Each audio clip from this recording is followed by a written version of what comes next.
plat qui se mange sans sauce.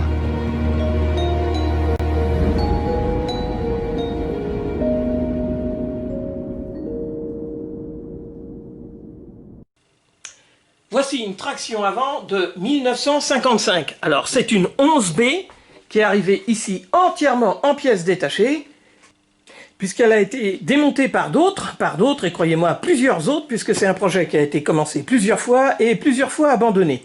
Tiens, d'ailleurs voilà les moteurs, les boîtes de vitesse, enfin il y a une boîte de vitesse, ça vient même d'ailleurs, on m'en a redonné. Et tout ça, dans quel état c'est? Eh ben, on n'en sait rien du tout. Va falloir démonter pour voir, à peu près, je pense, dans... Tiens, bah, à peu près, tiens, dans le même état que le pneu, là, on voit bien, là. Hein, oui, là, on risque d'être refusé au contrôle technique, le fait est. Alors, une 1955, celle-là, c'est une malle bombée. Donc, avec cette voiture, j'ai eu plein de pièces. Des crémaillères, des boîtes de vitesse, des pièces de train avant... Encore une crémaillère,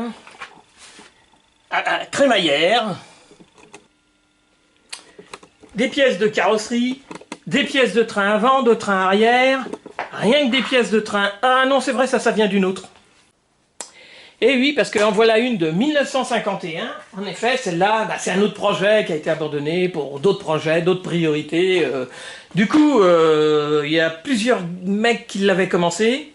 Moi, je viens de le reprendre. Enfin là, ça fait un bon moment que je suis dessus, parce que je ne l'ai pas eu dans cet état-là. Et je me suis dit, comme il manquait beaucoup de pièces dessus, avec les pièces de la première, je vais pouvoir peut-être faire les deux. Quelle bonne idée. Bon, alors je vais essayer de ne pas abandonner ce projet. Hein. Je vais déjà vous filmer le projet de 1951, l'attraction de 1951. Comme ça, si jamais un jour, vous voulez vous lancer dans un tel chantier, ça va vous donner une petite idée des problèmes que vous pourriez rencontrer. Alors, comme chaque cas est unique, hein, soyez tranquille, il est possible que vous ayez d'autres problèmes complètement différents. Et là, ça risque d'être encore pire. Alors, heureusement, dans ma profession, j'ai pu me faire prêter une dépanneuse, et voilà comment elles sont arrivées toutes les deux. Alors, voilà pour la première, parce qu'en plus, il y avait 3 camionnettes de pièces détachées, hein, quand même. Quant à la deuxième, j'ai juste eu besoin d'une seule camionnette de pièces détachées. Bien, alors on va reprendre au début où j'ai dû présenter les pièces de carrosserie. Celle de 1951, évidemment, c'est une malle plate. La caisse, elle est à peu près saine. Elle a été sablée par mon prédécesseur qui avait commencé cette voiture. Bon, le problème, c'est que maintenant, il y a du sable partout. Il va falloir que je m'en débarrasse. Même à l'intérieur des bas de caisse, j'ai vu. Puisque à un endroit, j'ai dû repercer et redécouper pour fixer un boulon de l'aile. Elle est équipée avec des capots à volets, ce qui lui donnera un look un peu plus ancien même. Donc j'ai commencé déjà à poncer les jantes, certaines. Heureusement j'en ai en rab, parce que là, il n'y a pas de doute, ça, c'est forcément bon pour le tas de ferraille. Irrécupérable. Trop rouillé. Bon, je vais redémonter tous les éléments de carrosserie et puis maintenant je vais m'intéresser à la caisse. Voilà, ça veut dire que le peu de pièces qui restent dessus actuellement, va falloir que je les démonte, que je les contrôle. En effet, déjà on peut s'apercevoir, les soufflets de rotule, ils sont crevés. Les soufflets de crémaillère, ils sont inexistants. Par contre, le cardan droit, là, lui, il est carrément cassé. Bien, je vais déjà examiner. C'est le cardan restant, le cardan gauche.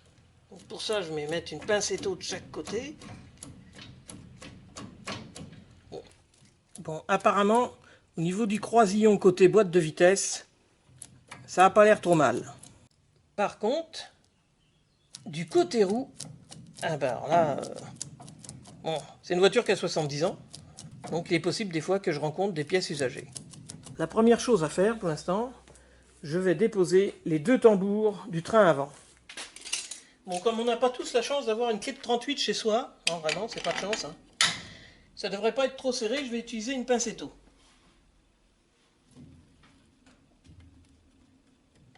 Ah si, c'est plus serré que je pensais, tiens.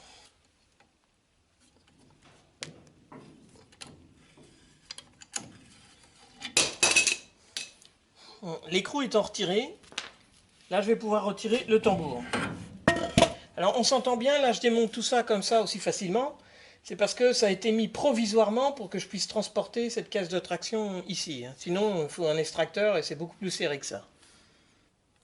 Alors, le cône du cardan n'a pas l'air trop abîmé. Bon, le cône du tambour non plus. Ça se présente pas trop mal. Bon, alors du côté droit, comme de toute façon le cardan est cassé, je vais glisser à la place du croisillon un axe qui va le bloquer. Bon, pareil, tout ça, ça a été monté pour que je puisse transporter la caisse chez moi. Donc normalement, ça ne devrait pas être trop bloqué. Donc pareil, écrou de 38 mais une pincetto. Là par contre, côté droit, normalement, pour desserrer l'écrou, il faut tourner dans le sens vissé. Et oui, c'est un pas de vis à l'envers. Quand on fait de la voiture de collection, il faut se méfier de ça. Il y a 3-4 écrous, ou des fois beaucoup plus, hein, même les écrous de roue, des fois sur certaines voitures, qui sont un pas de vis à l'envers.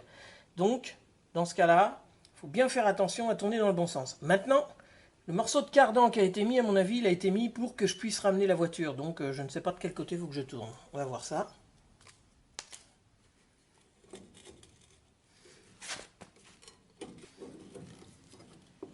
Bon, apparemment, c'est bien un morceau de cardan côté droit.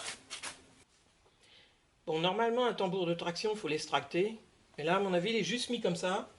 Voilà, je le retire donc facilement. Bon, le cône, là, il n'a pas l'air très abîmé.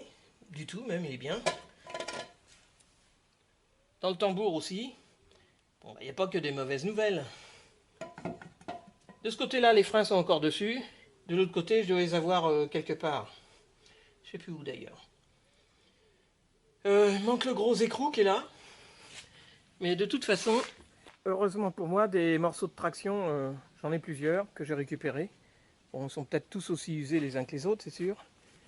Mais au moins, j'ai de la pièce détachée.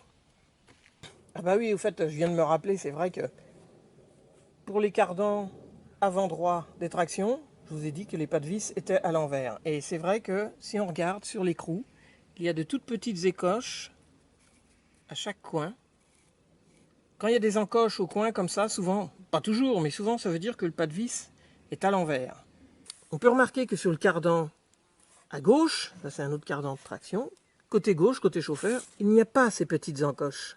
Donc là, le pas de vis est à l'endroit. Donc, cardan avant gauche, les pas de vis sont à l'endroit.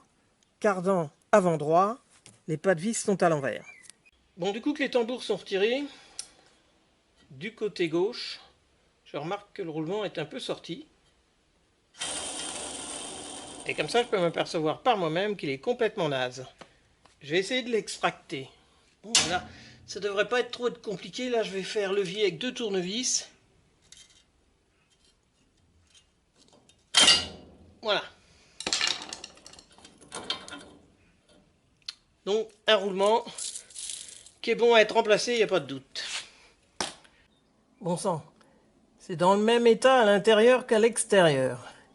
C'est-à-dire lamentable. Je vais essayer de récupérer l'entretoise extérieure de roulement qui est coincée par le fait que cette voiture a été sablée. Et du coup, le sable s'est glissé un peu partout.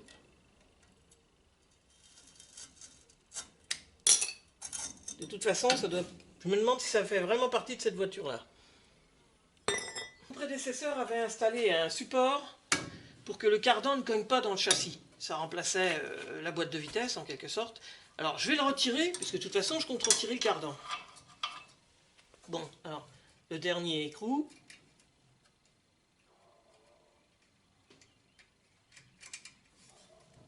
Je dégage un peu le cardan. Voilà, le support est retiré. Bon, bien sûr, pour dégager un cardan du pivot sur une traction, normalement il y a un écrou à créneau à dévisser au fond, là-bas qu'on voit. Donc il faut une clé spécifique. Mais comme dans le cas présent sur cette voiture-là, c'était juste pour déplacer la voiture que le cardan avait été mis, ils n'ont pas jugé bon de remettre l'écrou à créneau. Bon, quelque part, ça va être plus facile pour moi de déposer le cardan. Je vais essayer de dégager le cardan côté boîte de vitesse. Bon, c'est facile puisqu'il n'y est plus. Je ne vais pas faire autrement. Donc je prends une cale de bois. Je le sors du pivot.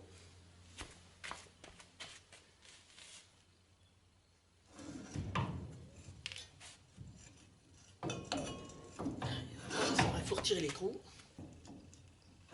Je retire l'écrou. Voilà.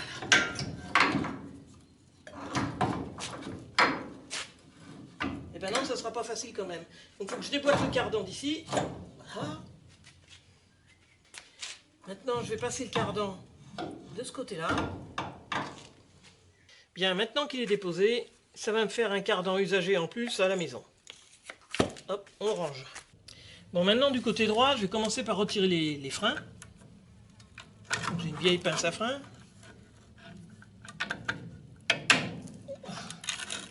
Là, je retire le ressort. Les quelques goupilles qui maintiennent déjà les vis des excentriques de réglage de garniture de frein. Les goupilles qui maintiennent les garnitures plaquées.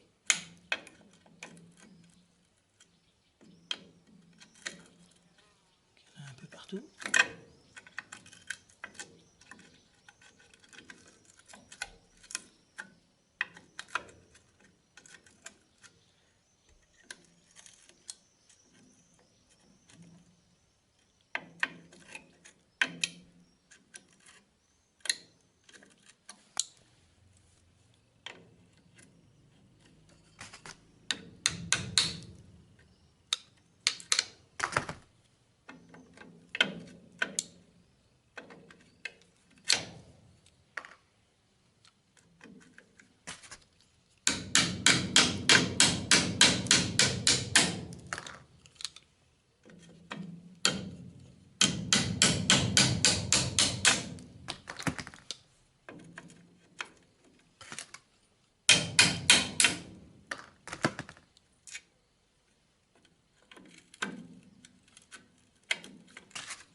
Les rondelles qui plaquent les garnitures contre la flasque.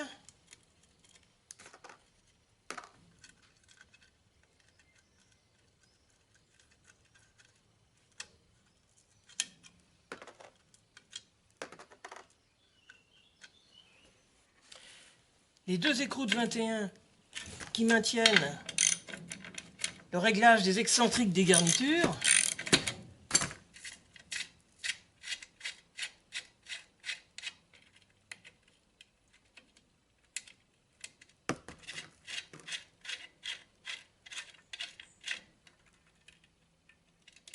D'ailleurs, c'est là qu'on remarque l'importance du réglage de ces excentriques de garniture.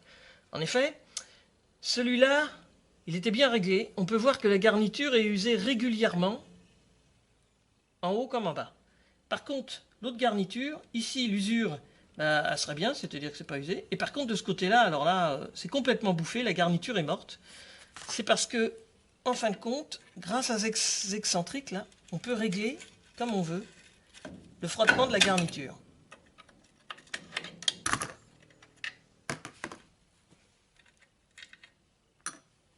Bon ben maintenant, on va retirer les excentriques carrément, les garnitures je veux dire. Alors, cette caisse a été entièrement sablée. C'est pour ça que d'ailleurs, bon, de toute façon, je ne me faisais pas d'illusions sur l'état des roulements. À mon avis, il devait être naze. Mais maintenant qu'il y a du sable dedans, puisque la voiture a été sablée, ce qui est très bien, hein, ce qui est très bien, c'est que la voiture a été sablée et qu'il y a du sable dans les roulements. Non, ça, c'est pas une bonne idée, ça, par contre. C'est mort, du coup. Maintenant, je vais déposer le cylindre de roue. Bon, je passe de l'autre côté de la flasque de frein. Je défais les deux écrous. Donc les 10. Pas deux écrous d'ailleurs, c'est deux boulons.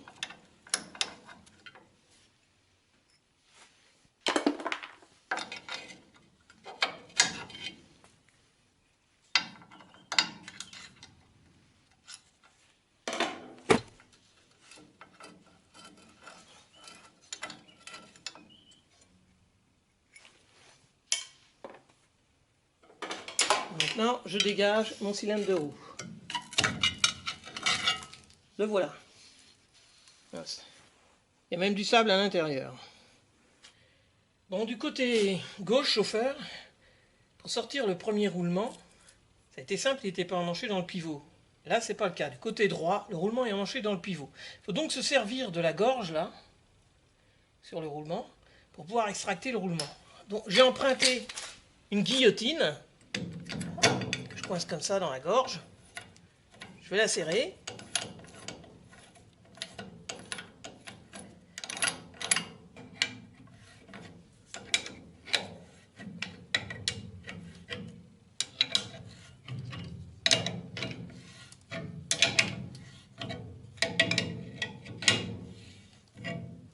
Maintenant, je vais y mettre un extracteur.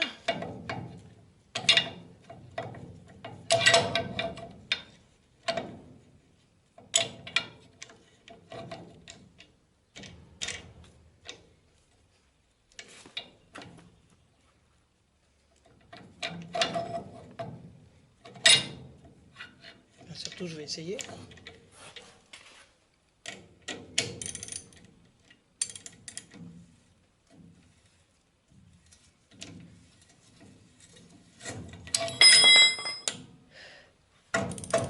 Bon, apparemment, l'écrou central, il ne doit pas y être non plus. Bon, là, apparemment, ça a poussé le cardan, alors que j'aurais voulu que ça extracte le roulement. Apparemment, sur le cardan, l'écrou central, il ne doit pas y être. Conclusion, j'aurais mieux fait de donner un grand coup de marteau ici tout de suite. J'aurais sorti le cardan derrière. Ça m'aurait évité d'aller chercher la guillotine. Parce que là, du coup, bah, ça ne sert plus à grand chose par le fait. Du coup, je retire la guillotine.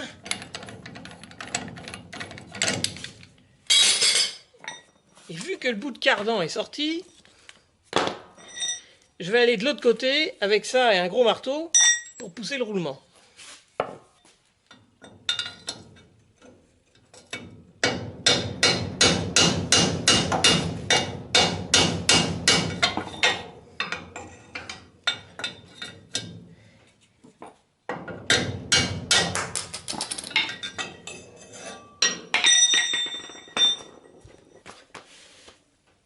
Voilà le roulement qui est sorti.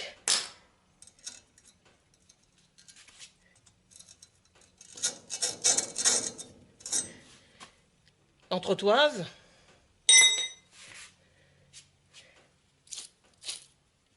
Avec le sable, c'est sûr que ça va pas être bon. Hein. Il me reste encore un roulement dans le fond des pivots à sortir. Qui sont morts également, hein, bien sûr, on s'entend bien. Bon, maintenant, je vais déposer les flasques de frein. Mais pendant qu'elles sont fixées sur les pivots, je vais en profiter pour dégripper les excentriques de réglage de frein extérieur. Donc pour ça, je vais leur mettre un petit peu de dégrippant.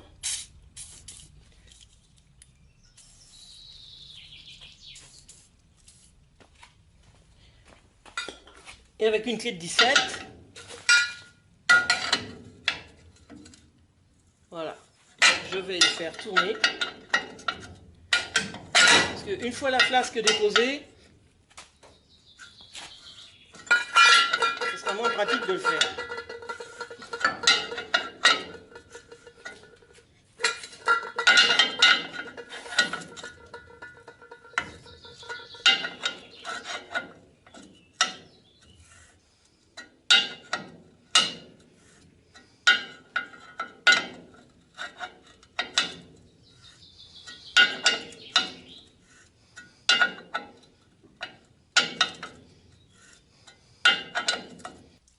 Même opération de l'autre côté.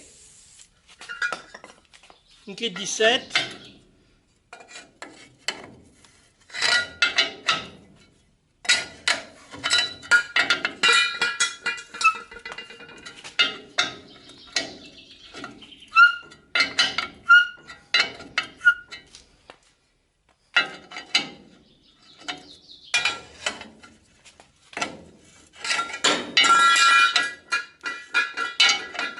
La bonne nouvelle, c'est que les réglages d'excentriques ne sont pas grippés. Maintenant, je vais enlever... Alors, il y a des tôles arrêtoires sur les boulons.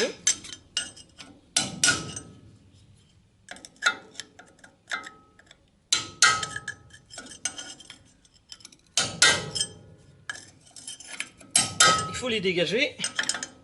Enfin, les dégager longtemps. Hein.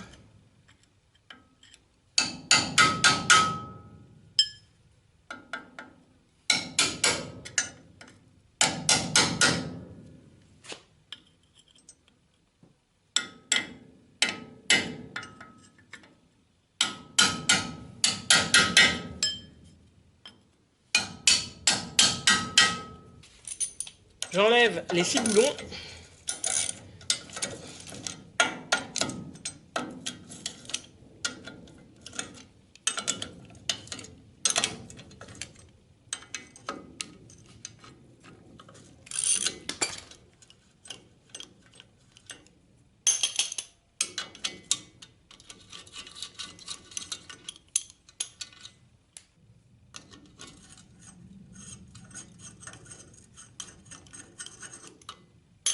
Les tôles arrêtoires,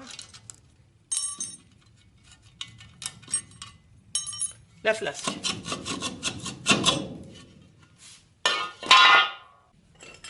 Bon, pareil de l'autre côté, les rondelles arrêtoires.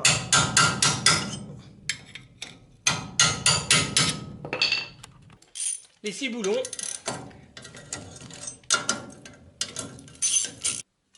Les plaquettes arrêtoires.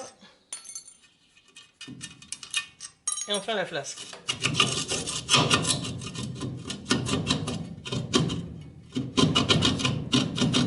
Il n'y a aucune bonne raison que ça se passe bien.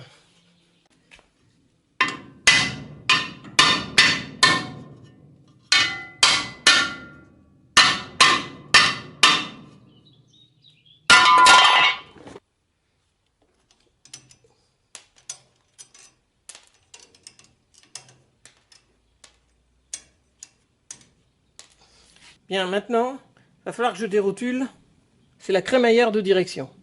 Bon, la première chose à faire, évidemment, c'est de retirer la goupille.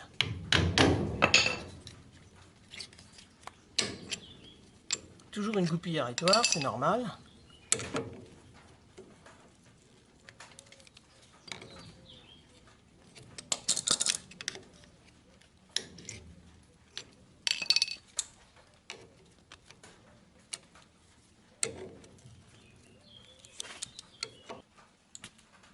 Bon, je vous passe, ça a été long hein, parce que c'était un peu grippé, donc je retire les derniers morceaux là. Bon, déjà la goupille elle est retirée. Bon, vaut mieux passer un peu de temps à retirer la goupille complètement, sans la casser dedans. Sinon, en dévissant, on risque d'abîmer le filetage. Donc ça c'est fait, la goupille est retirée. Bon, au cas où, si elle casse dedans, vous n'aurez pas le choix, vous allez vous prendre la tête. Bon, maintenant, une clé de 21 sur l'écrou de la rotule.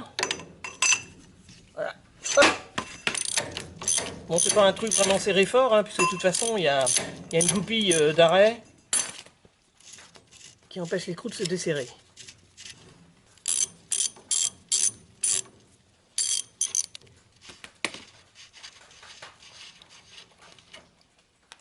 Il s'agit d'extracter cette rotule.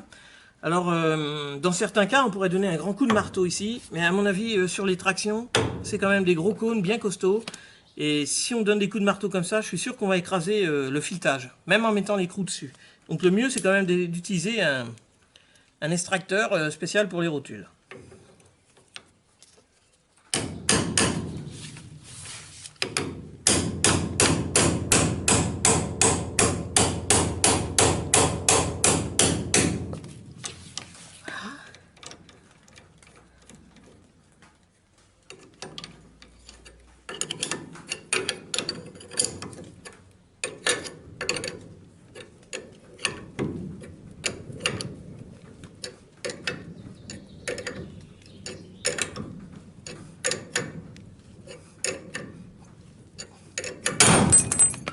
Impeccable.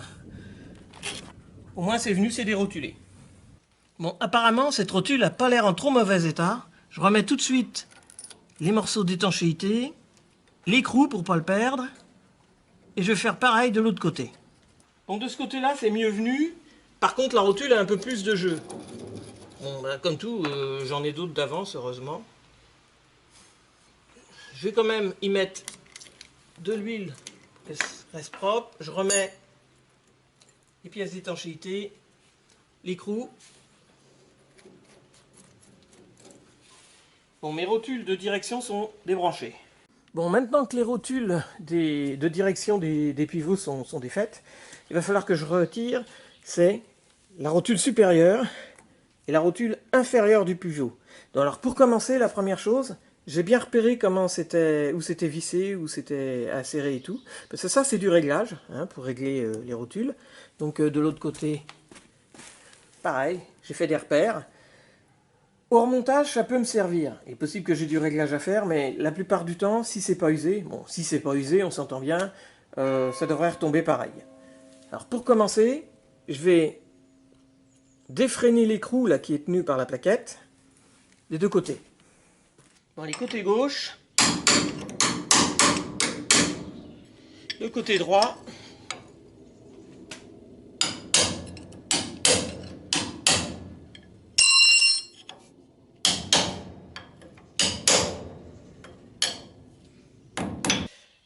Maintenant que les rondelles arrêtoires sont défaites, il faut que je puisse dévisser le gros écrou.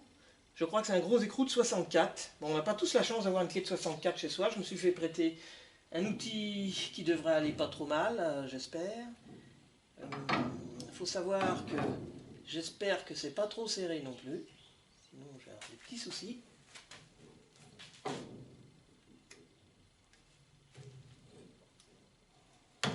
Impeccable. Alors, je suis pas mécontent, c'est venu. Pareil de l'autre côté. Alors, je mets la belle clé qu'on m'a donnée.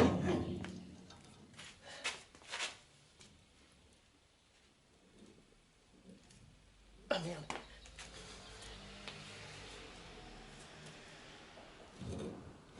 Il est venu.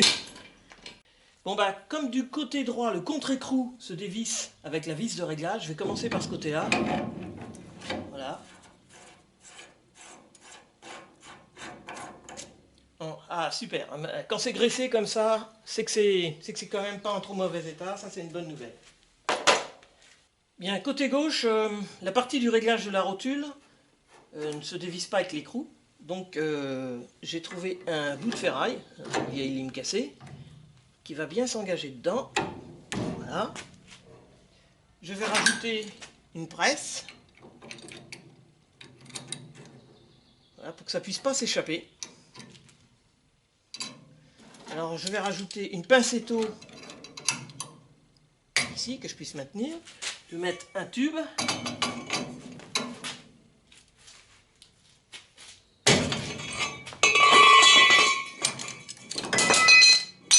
Voilà, comme ça, le réglage de la rotule est débloqué. Je peux le démonter.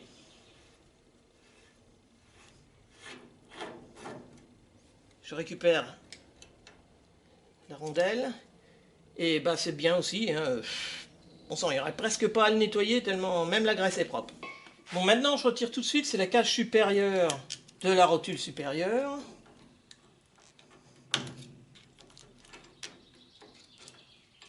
Et voilà, j'enlève l'excédent de graisse.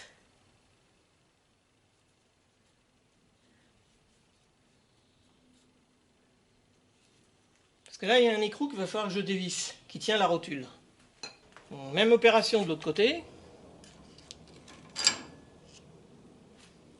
L'excédent de graisse. Bon, maintenant, il faut que je débloque les écrous de rotule. Mais pour que la douille rentre bien sur l'écrou, il va falloir que je fasse osciller mes bras vers le haut. En effet, là, ça va pas être possible. Donc je vais mettre un cric en dessous, levé. Le problème, c'est qu'il n'y a plus le poids du moteur de la traction, donc peut-être bien que ça va lever toute la voiture. Bon, je mets un cric sous chaque rotule inférieure. Maintenant, je vais lever. Je vais faire osciller mes bras vers le haut. Et ça va dégager mon boulon de rotule. Il faudrait que ma traction ait un peu plus de poids, vu qu'il n'y a plus le moteur et la boîte, c'est pas évident. Bon, alors du coup, je vais donc agir sur le réglage de mes barres de torsion, qui sont ici, qui empêchent mes bras d'osciller. Donc les réglages sont là-bas. Je vais les dévisser et les détendre. Je vais donc me glisser sous la voiture, atteindre les deux vis de réglage.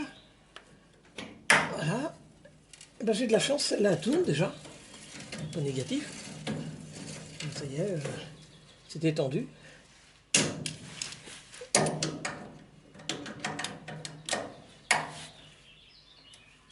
Celle-là aussi. C'est formidable ça.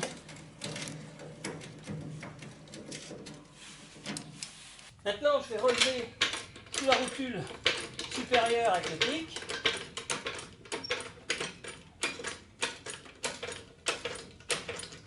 Le bras oscillant est impeccable.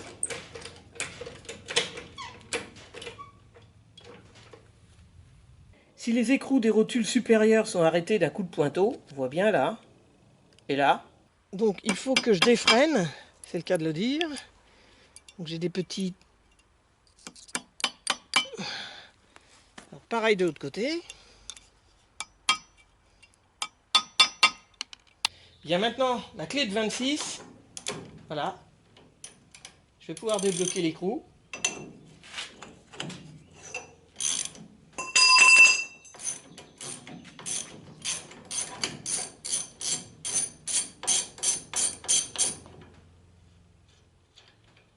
Voilà, je récupère l'écrou.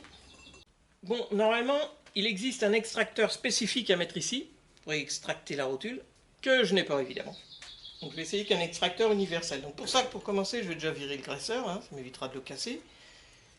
Je vais enlever le restant de soufflet, qui est dans un état lamentable.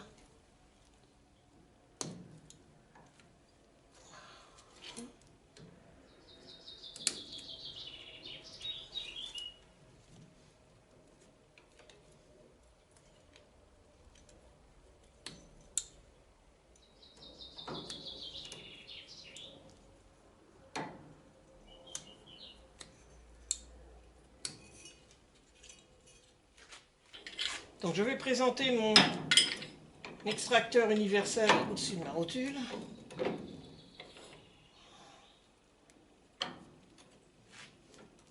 Voilà. Okay.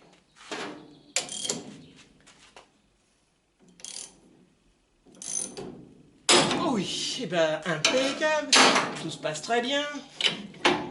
Disons que ça aurait pu être pire. Je récupère ma rotule. J'essaye. Je peux maintenant dégager mon bras oscillant. Là, il y a un ressort.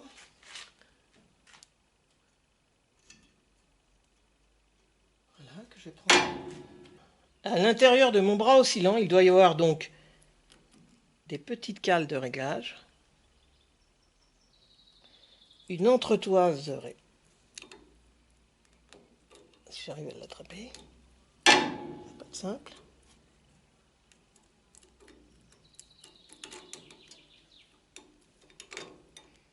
Voilà l'entretoise.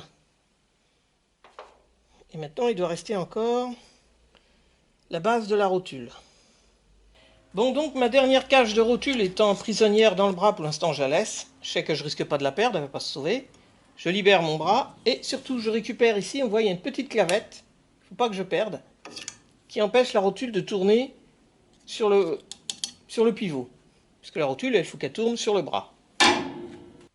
Allez, c'est la même opération pour la rotule supérieure droite. On débloque l'écrou.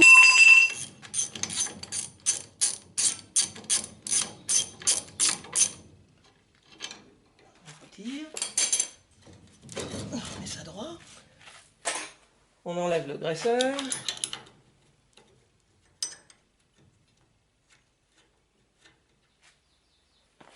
On va virer ce qui reste de soufflet.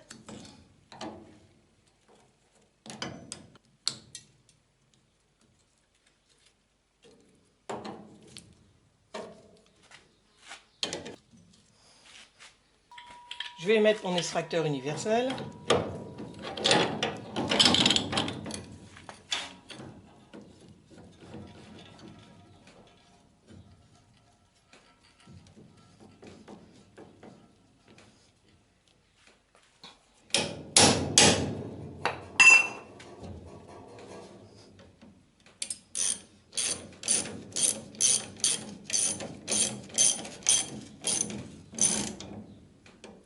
Que ce soit bien droit, là, ça ne me plaît pas trop.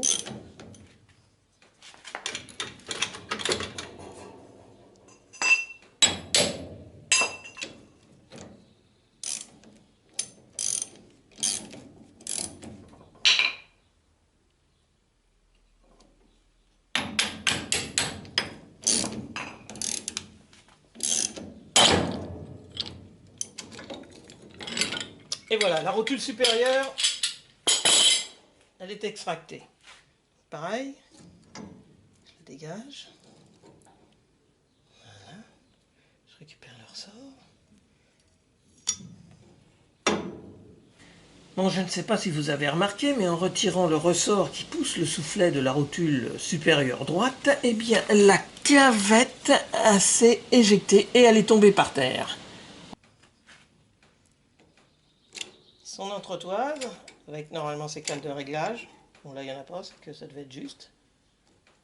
Bon, pareil que de l'autre côté, je laisse la dernière cage de rotule dedans. Ça a l'air bien. Impec. Je nettoierai ça, je verrai dans quel état c'est.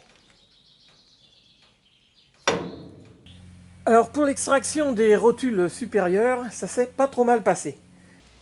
Bon, alors on se souvient que pour retirer la flasque avant gauche, j'ai eu un petit peu de mal, il a fallu que je donne des coups de marteau.